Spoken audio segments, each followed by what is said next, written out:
Hello, I'm Frank Stanisci of Candid Frank Live, where you'll find us airing our views here on the Spanglish World Network on Zingo TV channel 250. Please remember to download the Zingo TV app at the respective app stores for iOS and Android devices. While you download, make sure you rate and leave a comment. Both apps are absolutely free.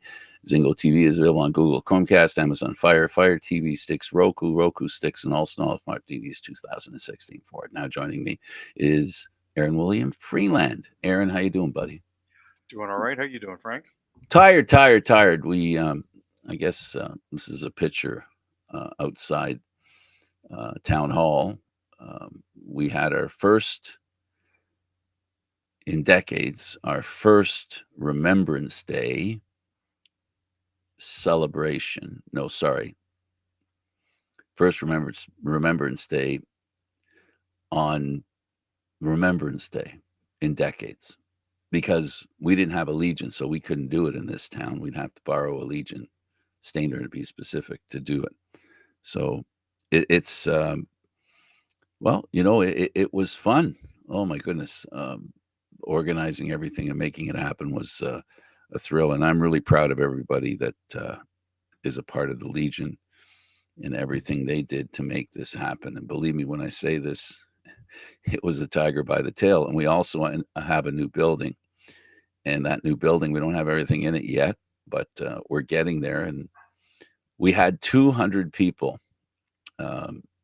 basically to come over for drinks and stuff to eat. We had some food and stuff and desserts and fruit. And obviously there was a bar, and that one was busy. And we had the fire department there, the police there, soldiers there. We had a council there, the mayor there. Everybody was there, and it was it was a sight to behold. You had to be part of it. So because our town hasn't had one of these in decades, it was kind of a curiosity for, I think, for most of the people to come out and check it out. And I'm more than glad. The phrase "lest we forget" is about not forgetting, you know, our veterans that we lost in the war, our veterans that have been injured, our veterans that have lifelong issues because they went to war, and our veterans who, basically the emotional experience of being at war, whether it's World War II or Korean War or First World War or any of the recent wars like Afghanistan and such, the mental challenges that they have. This organization, the Legion, the Royal Canadian Legion of Canada, they've taken it upon themselves as an organization. They are veterans and ordinary folk like myself that feel we want to give a helping hand beyond what the federal government can do. Not a criticism, just look at it as plus plus. So I'm really thrilled to be a part of it, Aaron, and it is Remembrance Day. So it was a tough day because I went from being first vice president to being a can and bottle collector, picking up all the garbage and stuff in my jacket in my full dress. It's humbling to be a part of that. And that's not me bragging. That's just me saying that it's what it takes for organizations such as this. It's all about volunteering and being humble enough to be willing to do anything for the sake of the organization, which I've defined previously, of course, in the past few moments. No, it's a very important day for all Canadians to remember, whether you're newly arrived or not. Um, as a Legion member myself, I do try to get out to the cenotaph every year to celebrate. So Yeah. it's unfortunately not a statutory holiday at this point, but we can keep pushing No, in the future. it definitely is not a holiday. Should it be a holiday? We can have that debate, but what it comes down to. It's going to be something. It's going to be something that we're going to do, regardless of um, whether we get help or not, because here in Canada, we as Canadians, whether, as you said, whether you're a new Canadian, a Canadian that's been here for, for generations, I think we always have to, I know in these, strident political times, we tend to think sometimes that we just automatically have these rights. We automatically live the life we're living. We don't, I think, realize, and not that I want to bring us back to realizing the way sometimes it seems it takes. A lot of sacrifice goes in so that we can whine about the way things are. We can bitch and complain about how life's not fair to me, or you don't think the government's good enough, or, plain and simple, it just life isn't that great for you. Life without the sacrifice of men and women in war and what they've done to allow us to have our freedom is something that I think is underappreciated today. Not just the fact of the sacrifice, but I think we don't appreciate the responsibility and work we have to do and the clear understanding of what is it that they fought for, and are we not paying attention? And that's my biggest concern, that we as a society aren't paying attention to the hard sacrifices that were made by many so that we could get out from under the control of people who want to dominate us in a situation where we have no say. And that's the part that saddens me the most about society today. We really don't appreciate why we need to have a legion, and why we need to understand why the legion exists, and of course the people it supports and the people it, lest we forget. And I think we've forgotten, Aaron, and that's the disappointing thing for me. Well, the important thing is that you now have the ability to raise awareness in Wasaga because you are part of the new Legion there. So that's an important thing, and it's a good thing. I see there's quite a few children in the picture, so that is a good start in establishing new traditions for a younger generation. Well, we had young children in the Legion, and we had a family, and the father goes, "This is awesome. My kids are just having a hoot here," because we have a pool table, we have air hockey, we have in a time it's well, the soccer game. What's it called in English? I know what it's called. Foosball. Thank you. Yeah, so they have that, and they were amusing themselves, and the parents were saying, they're getting a chance to let these young children know why this place exists. So they're kind of spoon feeding them a little at a time to help them to understand, because they're passing on the torch, if you will, of the previous generation's sacrifice to do the work that's necessary to continue the way we live. So anyway, enough about that. I only took 10 minutes on it, Aaron. I'm sorry I hijacked your show. No worries. Okay, let's carry on with why we're here. And we're here to talk about sports. Aaron. Chad Kelly, he got a boo-boo. Yeah, it was a pretty big boo-boo. Apparently, it's a tibia break down by his ankle. He'll be going in for surgery, and they believe that it's supposed to be about a 300 or so day recovery. It was an unfortunate play. Saw the player come down on his ankle and his leg just north of the shin. Saw it bend in ways that legs probably shouldn't bend, and could hear him on the microphone saying, "Yeah, it's broken." So Arbuckle will be getting the start in the 111th Grey Cup in BC. Got a whole bunch of friends that are flying out on Wednesday for the shindig. You're flying out tomorrow, Frank? Is that correct? Yep, tomorrow early evening. All right. Yeah, So, we may or may not see you on Wednesday evening, folks. We may or may not see you on the Friday, but we will have Grey Cup stuff for you at least coming up on the next Monday. In some way, we're going to send stuff back. David Morisuti and I are going together, so the two CFL guys are going there, and we will do something, Aaron. I where we are. It's really good. We're going to be staying with the reporters and the group that I'm a part of, the Football Writers of Canada, FRC. We're going to be in a hotel with them, very close to all the information and stuff. And it'll be great because we'll be in the hotel. And disappointingly, my condolences for Ted Wyman, who's passed away. Ted is somebody that every Grey Cup I've been to, he's been there. He's a veteran. It's shocking for me at such a young age. I think he was just 60. And for me, 60 is just 60. So going to miss having him around because wherever we went, the scrums, there he was. He's I will say one of the 3 or 4 people that I saw the most and rubbed up against the most. We weren't friends. I didn't know him a whole lot, but he knew me. I knew him. And we had a bit of a camaraderie that happens in the manner that it does as fellow reporters.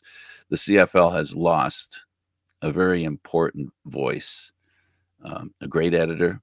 And I'm very saddened by it,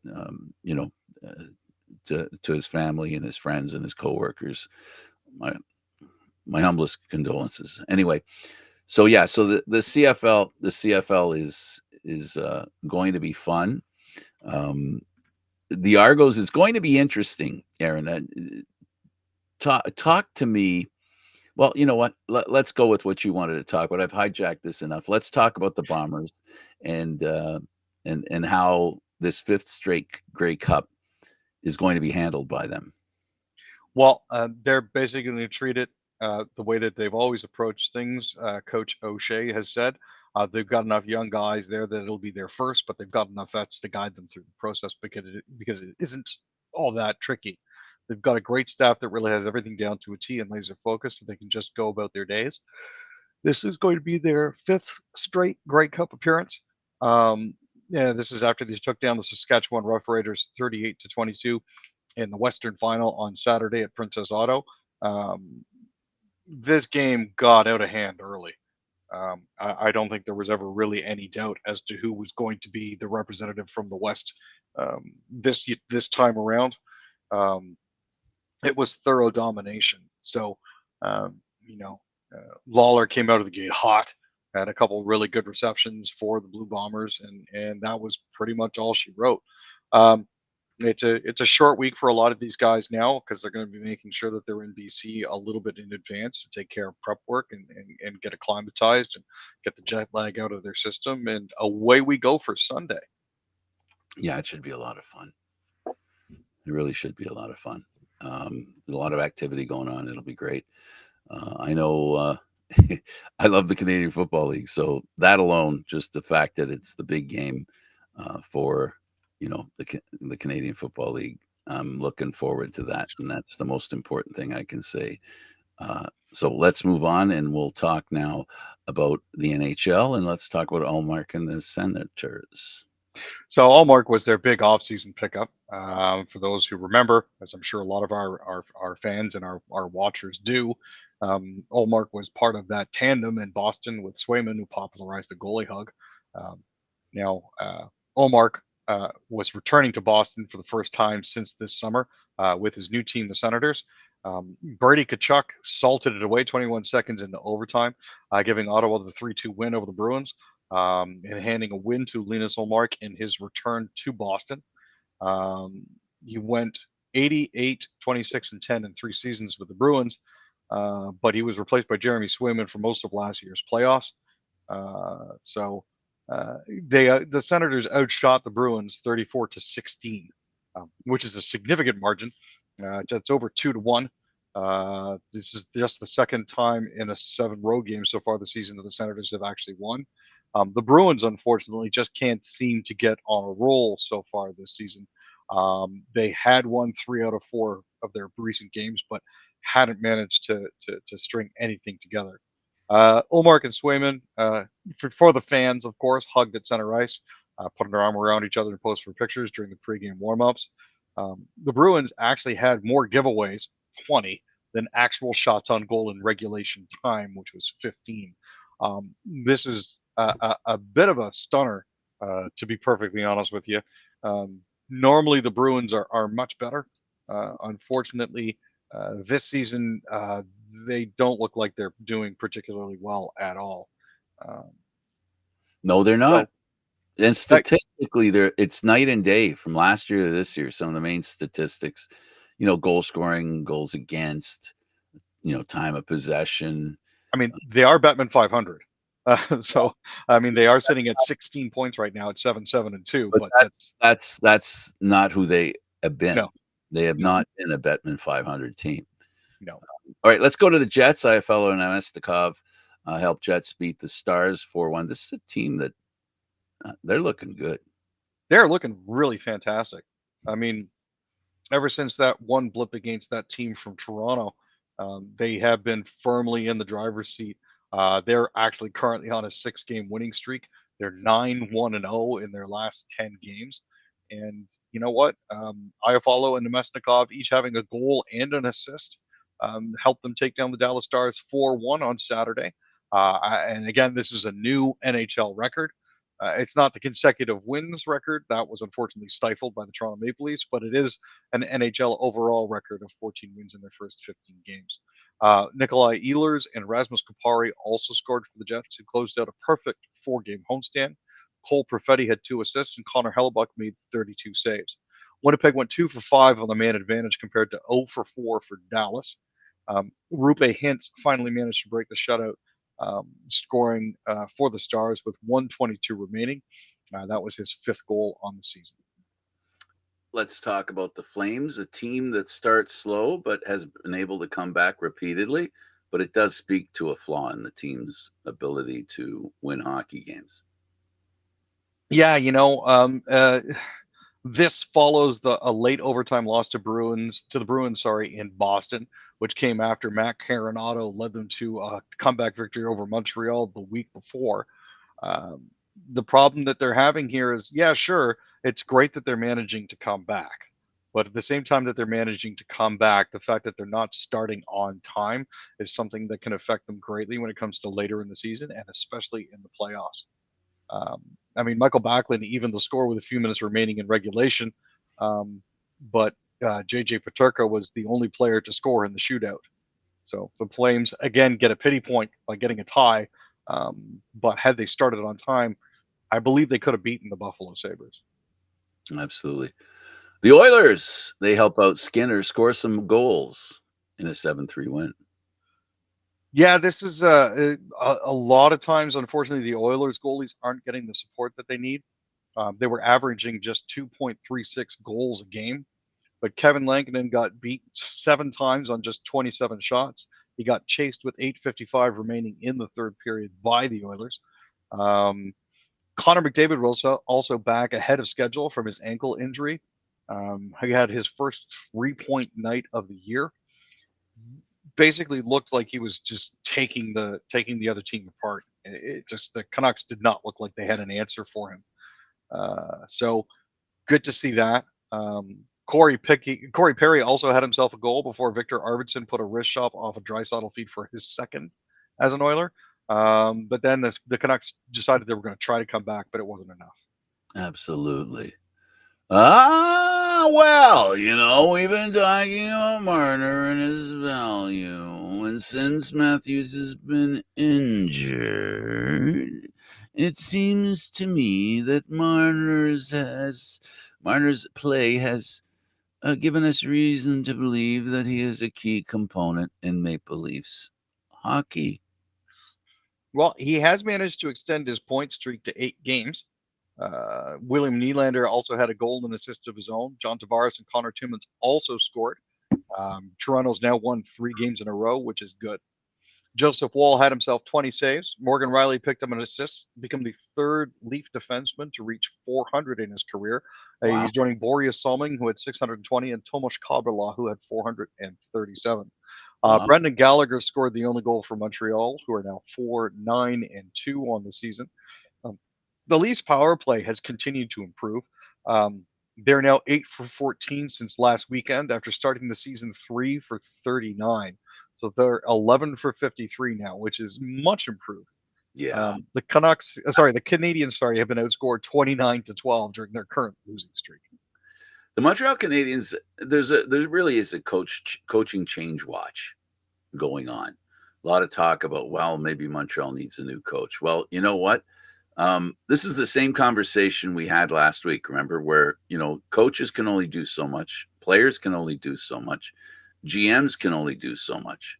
the question becomes, who's not carrying their load, right? In other words, does Montreal have the players to play better? Does the coach have the players for them to play better? Is the GM getting the kind of team for the coach to coach well? You know, this is the thing about Montreal. What happens is every time you have a losing season, the devilish eye of accusation turns a little bit each time, you know, it happens, right? And right now they're at the coach, right? There's no talk of players and there's no talk of GM, but it's talk about the coach. No, as you've always mentioned, coaches are hired to be fired. So the Leafs are slowly putting another nail in the coffin for the Habs. Senators are rolling, Leafs are rolling. This game tonight's going to be awesome. There's actually going to be a live watch along party on Tuesday in support of the Steve Dangle podcast. They're doing something at Shula's Joe's out on Queens Quay. That should be a lot of fun. I'll be there in person, so we'll have a little bit of an interesting perspective on how that goes. Maple Leaf hopeful Easton Cowan, he's got a point streak going. Yeah, he's managed to extend his regular season point streak to 49 games. Now, it was touch and go for a bit. He came into the weekend riding a 47-game point streak. He extended it to 48 with 2 assists on Friday night in London's 6-2 win over the North Bay Battalion. But then he took a little bit of time before finally getting his secondary assist at 6:21 on the third period when Noah Reid snapped home his second of the game to give London a 1-goal lead, as well as giving Cowan a secondary assist. So that's all good. Thank you, Aaron. That was awesome. For Aaron William Freeland, I'm Candid Frank Stanisci. Thank you for watching Candid Frank Live, airing Mondays, Wednesdays, and Fridays at 6 p.m. Eastern Standard Time. The show can also be heard on the Spanglish World Radio Network. For Candid Frank Live, other news, entertainment, and sports programming we offer, please check out SpanglishWorld.ca. Spanglish World. Watch it, hear it, read it, download it, and live it. Thanks for watching, everybody. Ciao for now.